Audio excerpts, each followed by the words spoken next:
Дара, победительница на Евровидении 2026 года, буквально несколько дней назад.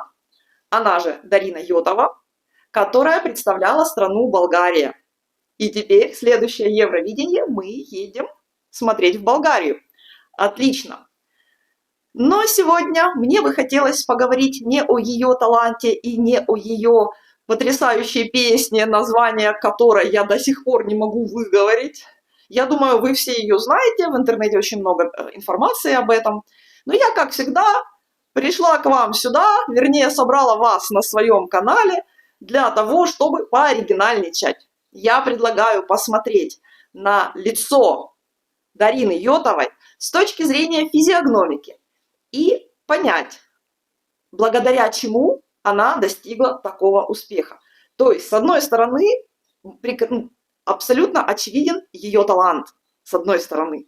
Но какие качества личности, какие характеристики позволили ей раскрыться на полную и получить так много симпатий от зрителей, получить такой успех на Евровидении? Раньше я о ней ничего не знала, не слышала. Собственно, и для меня это было такое же открытие, как, возможно, и для многих из вас. Конечно, для тех, кто не живет в Болгарии. Потому что по той короткой информации, что я не знаю, в Болгарии она известна, широко известна. Вот. Но так как у нас с вами сегодня совсем другая задача, и мне не хотелось бы затягивать, я предлагаю посмотреть на черты ее лица и узнать, что они отображают, какие секреты они скрывают. И почему я упомянула маленькие ноздри Дары, об этом мы тоже поговорим с вами. Итак, я представлюсь, меня зовут Лизавета Царькова-Голофаст, я практикующий физиогномист. Что я делаю? Я читаю лица и составляю психологические портреты личности. Те, кто следит за моим каналом, знают, что у меня обычно по пятницам я выпускаю видео с разбором лиц каких-нибудь интересных личностей мирового масштаба. Либо это могут быть скандальные люди, как, например, это был Эпштейн. Вы видели, наверное, это видео, ну там где-то в феврале можете его найти. Ну или Трамп, куда от него деваться, весь мир о нем только и говорит, потому что он заставляет весь мир говорить о себе. Но у Трампа, я там по Трампу сделала очень короткий такой экспресс-анализ, поэтому, в общем-то, можете не смотреть его. Вот, также я разбирала, вот последнее видео, это Папа Римский, да. Был у меня Педро Санчес, глава испанского правительства, и я думаю, что это не последний испанский политик, лицо которого я анализировала, потому что у меня есть еще другие люди на примете. Ну, я же живу в Испании, в Испании любят поговорить про политиков и обсудить их. Здесь, как всегда, существуют лагеря поддерживающих и противников, то есть я не могу оставаться в стороне, хотя права голоса у меня нет. Но меня касаются законы, которые они принимают. Что еще интересного? Я разбирала Шерлока Холмсов, вот здесь можно посмотреть. Вернее, не Шерлока Холмса, а актеров. Кстати, что-то не вижу желающих узнать секреты лица агента 007 Джеймса Бонда. Что-то мне один там раз написал, но я так понимаю, интереса нет. Но если будет интерес, вы мне скажите, хорошо? Вот. Иногда по пятницам я рассказываю о свиданиях с испанскими мужчинами, на которые я хожу. Если уже решила пойти, то читаю лица. Это когда мне недостаточно фотографий или фотографии, которые они цепляют на сайте знакомств, паршивого качества, вот откровенно плохого качества. Почему у меня хорошие фотографии? Вот скажите. Вот у меня хорошие фотографии. Со всех ракурсов, красивые, полный рост, портрет, на все понятно. Вот обо мне все понятно. Смотришь на мои фото и понимаешь, о, про нее все понятно. Но у мужчин фотографии ужасные, и когда фотография не очень, приходится ходить с ними и знакомиться. Ну, это я тоже оставляю на самый крайний случай, знаете, чтобы. Вот. По средам у нас тема фейсбилдинга, но вы знаете, в прошедшую среду, посмотрите, пожалуйста, лучше мой прямой эфир, есть запись на тему самомассажа лица, лимфодренажного самомассажа лица, это будет лучше, вот это вам будет полезнее.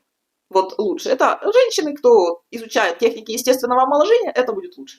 Это будет интереснее на тему, как вернуть быстро бодрость и свежесть своего лица.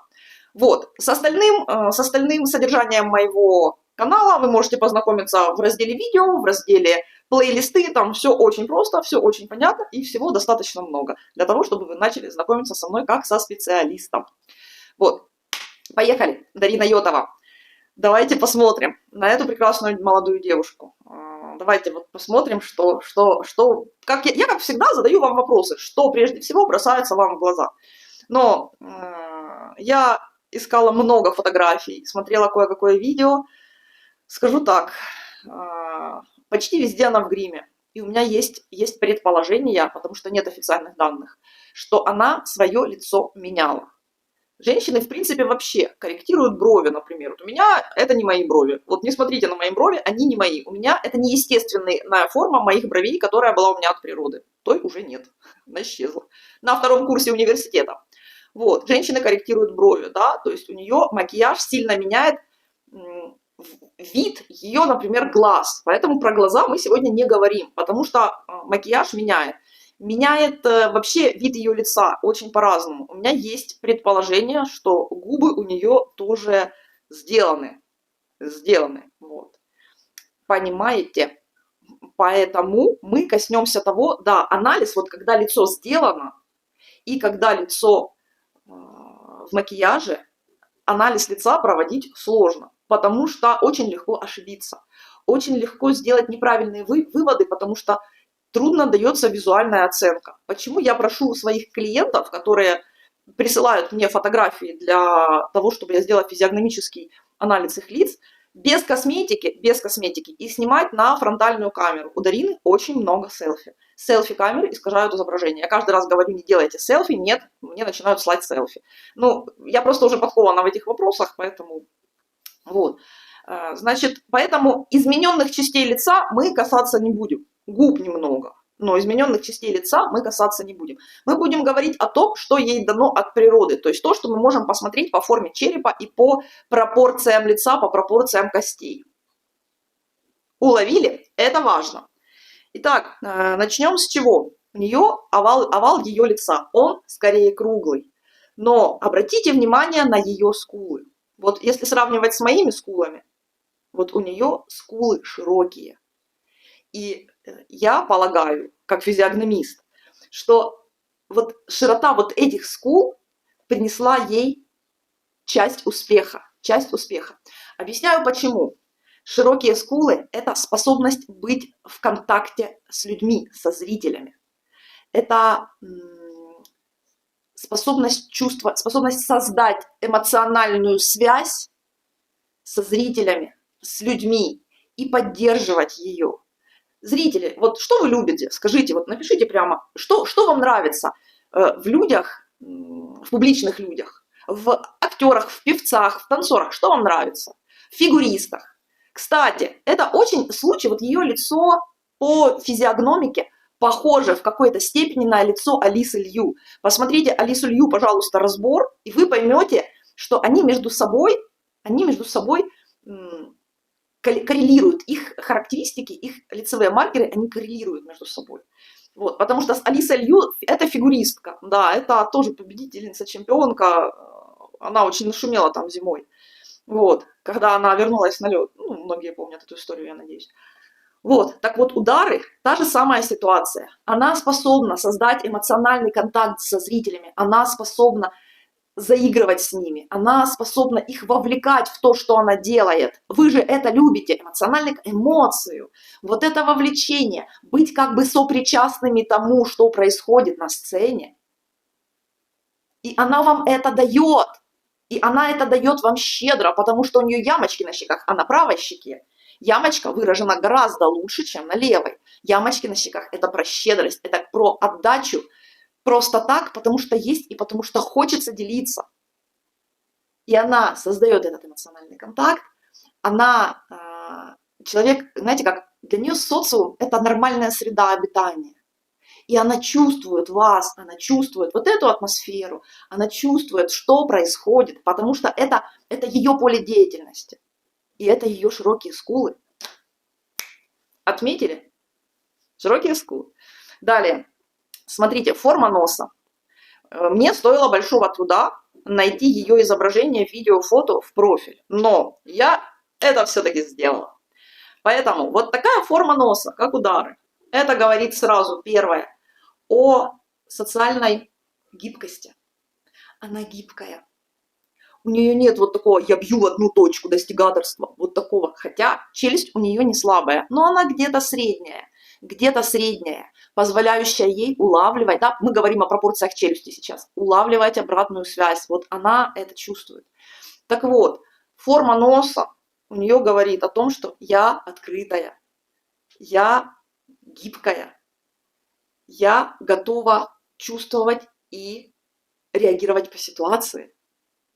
И это также импонирует зрителю, потому что зритель начинает чувствовать установку вот этой связи, понимаете? Далее, посмотрите на ее переносицу. У нее широкая и почти прямая переносица. Не такая прямая, как у армян, когда тут вообще ничего нет, да, нос очень сразу перетекает в лоб, но у нее переносица широкая и достаточно прямая. Широта переносицы, вспоминаем, мы говорили с вами об этом уже не один раз, это многозадачность. То есть она может держать в поле своего контроля одновременно несколько задач, несколько дел. Быть здесь, здесь, здесь, здесь и везде присутствовать. Ну, если мы отойдем от этой темы немножечко в сторону и вспомним разницу между мужчинами и женщинами, то, я думаю, вы догадались, кому ближе многозадачность, а кому ближе, пока не закончит одно дело, второе не начнет.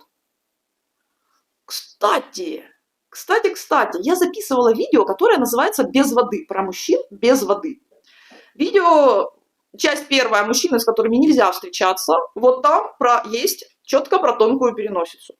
И, честно говоря, в парах зачастую возникают конфликты, когда жена многозадачная, широкая переносица, и она одновременно может контролировать и делать несколько дел, а у мужа переносица тоненькая, и он, правда, пока одно дело не закончит, не выключится из него, не переключится в следующую задачу, он параллельно решать ничего не может. И они ругаются. Она не может понять, почему он не может делать то, как она делает, а он не имеет ни малейшего понятия, как можно вообще делать даже два дела одновременно. Понимаете? Поэтому ее широкая переносица играет ей на руку. Отметили. Прямая, быстродействие. Но здесь, смотрите, мы здесь к быстродействию еще добавляем еще два маркера. Я нашла ее фотографии ранних периодов. И я обнаружила, что губы у нее таки сделанные, доделанные вернее. Но они у нее изначально от природы были развитые. У нее были развитые губы. Сейчас они больше, раньше они были меньше. У них просто вот этого объема дополнительного не было. Но они у нее были развиты. Плюс, посмотрите, подносовой желобок маленький, короткий. Она интуитивная и она чувствующая. У нее тонкое восприятие, тонкое ощущение ситуации.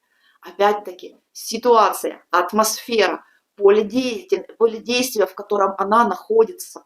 И она чувствует ситуацию, и она сразу понимает, что с этим можно сделать. И так как она многозадачная и быстродействующая, почти прямая переносица, можем назвать ее так, она быстро реагирует и быстро может перестроиться. У нее еще и среднескошенный лоб. То есть чудесная социальная адаптация. Чудесная, очень сбалансированная. Вот эта характеристика, этот маркер тоже усиливает ее способность работать по ситуации. Понимаете? Быть в атмосфере, чувствовать атмосферу, чувствовать публику, чувствовать зрителей. Она чувствует, раз, поймала реакцию, собрала реакцию и тут же перестроилась, отреагировала. Как вы считаете, эти все факторы сыграли в ее пользу, когда она реально завела зал этой песней, этим танцем? Какую она создала потрясающую атмосферу. Благодаря характеристикам, которые она проявляет. А они все написаны на ее лице. Я тут ничего не забыла. Так, и напоследок. Закончим мы ноздрями. Понятно, да, сложился у вас портрет. То есть вы заметили, что я не коснулась измененных частей ее лица. То есть ни глаз, которые нарисованы в каждом случае по-разному, ни скул, где лежат, не скул, а щек, где лежат тени, и там сложно понять, что происходит. Вот, но Мы прошли сегодня с вами по природным маркерам. Окей, губы, да, ну, о губах я уже сказала. А теперь финал – это ноздри. Почему я об этом говорю? У нее маленькие ноздри. Маленькие ноздри – это говорит о том, что она быстро устает. То есть ей для того, чтобы быть эффективной, для того, чтобы продолжать создавать и не выгорать, не уставать до такой степени, что она будет падать, ей нужно делать паузу. И вообще, в принципе, люди с маленькими ноздрями, вот услышьте меня как специалиста, вот услышьте меня как физиогномиста, как психолога, который наблюдает за людьми вокруг себя. Если у человека ноздри большие, а бывают и огромные, это говорит о его высокой трудоспособности, что он может впрячься в 8 утра, вылезти в 8 вечера и пойти в спортзал. Понимаете? Люди с маленькими ноздрями, да, с одним перерывом на обед и 2 перекурами. Люди с маленькими ноздрями, у них идет маленькая способность поглощения кислорода. Это говорит о том, что вот они поработали час, полтора, 2. Они должны сделать паузу для отдыха. Не поменять деятельность, а сделать паузу, просто отдохнуть. Потом продолжать деятельность. Потом снова сделать паузу. И так несколько раз в течение дня. А потом еще и хорошие отпуски. Если вы не будете о себе таким образом заботиться, а у вас ноздри маленькие, вы быстро выгорите. Быстро. Поэтому знайте о себе эту особенность, и вам нужно научиться достаточно отдыхать. И пусть это будет обоснованная причина, чтобы вы не упрекали себя в безделье. И тем более, чтобы вас в безделье не упрекали ваши близкие. Окей, мы с вами договорились? Будем заканчивать. Видео так слишком длинное, не правда ли? Портрет Дарины Йотовой вы сегодня получили. Я как физиогномист, как вы знаете, я не даю оценок хорошо это или плохо. Таких оценок в принципе нельзя давать. Этих критериев не существует. Их не существует, их нету. Просто-напросто. Есть критерии контекста ситуации. В той ситуации, в которой она находилась, все ее характеристики, как вы прослушали ранее, сыграли ей на руку, были ее козырями. И она их использовала по полной программе. И сейчас я, как физиогномист, хочу пожелать каждому из вас знать себя, знать свои слабые стороны, знать свои сильные стороны, понимать, на что вы можете рассчитывать, на какие-то свои внутренние опоры, или вам надо привлекать помощь, поддержку и участие других людей, команды, и использовать ваши таланты действительно по полной программе, иметь возможность полноценно самовыражаться и самореализовываться в том направлении, в котором вы можете проявить себя, показать себя максимально эффективно, с меньшими усилиями, но большей отдачей. Вот это мое вам пожелание. Я как физиогномист готова сделать разбор вашего лица. Пришлите мне фотографии. Об условиях мы можем договориться. Кстати, если я чей-то разбор сделаю вот здесь вот на весь YouTube, может быть, вам будет очень, очень большая и хорошая скидка за это. А вы мне потом дадите обратную связь. Угу. И, собственно, будет что-то интересное. Но вообще со мной можно взаимодействовать через e-mail, через Instagram. Лиза Фейскот. Очень легко меня там найти. Меня уже, кстати, находили мои... Вы же меня и находили, мои зрители, мои подписчики на YouTube. Мне прямо пишут в Instagram: я из YouTube. Вот я когда-то их попросила так делать. Они говорят: здравствуйте, Елизавета, я вас смотрел на YouTube. Я вот хочу узнать про ваши услуги. Мои услуги – это индивидуальные консультации, индивидуальные разборы лица, анализ, составление описания и полноценная консультация, которая длится около часа. Она может включать в себя коучинг в зависимости от вашего запроса. И консультации пар.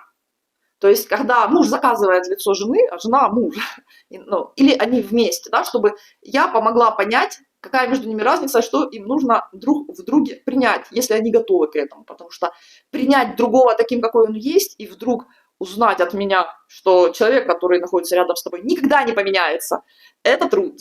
Это труд. Знаете, как вот есть люди, которые выбирают легкие пути и не создают отношения, чтобы не трудиться принимать других. Угу. Ну, обычно это те, которые не способны принять себя в большинстве случаев. Вот. Или одно из двух. Я консультирую на тему будущего детей, характеристик детей.